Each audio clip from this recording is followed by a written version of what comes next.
ছাত্র আন্দোলনকে কেন্দ্র করে জুলাইয়ের শেষ থেকে আগস্ট মাসের শুরুর দিকে থমকে যায় রেমিটেন্স আসা। প্রবাসীরা দেশের টাকা পাঠানো বন্ধ করার মাধ্যমে অংশ নেয় এ যুদ্ধে। তারা হাসিনা সরকারের পতনের অংশগ্রহণ করে। আওয়ামী লীগের পতনের পর কোনো সিন্ডিকেট না থাকায় রেমিটেন্স বাড়া শুরু করেছে বহুগুণ।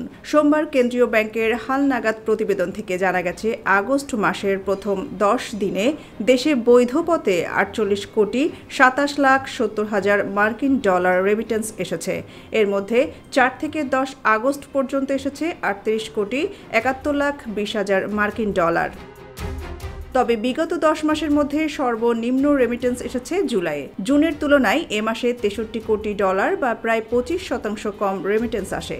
তথ্য পর্যালোচনা করে দেখা গেছে, 3 আগস্ট পর্যন্ত দেশের রেমিটেন্স এসেছে 9 কোটি 56 লাখ 50 হাজার ডলার। পরের সপ্তাহে অর্থাৎ শেখ হাসিনার পতনের পর 4 থেকে 10 আগস্ট পর্যন্ত সময়ে আগের থেকে 4 গুণ বেশি রেমিটেন্স পাঠিয়েছেন প্রবাসীরা।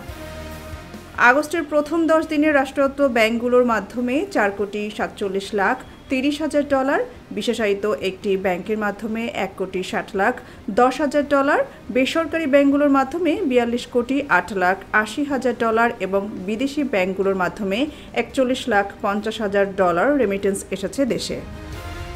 সোনিয়া খান, খবর সংযোগ।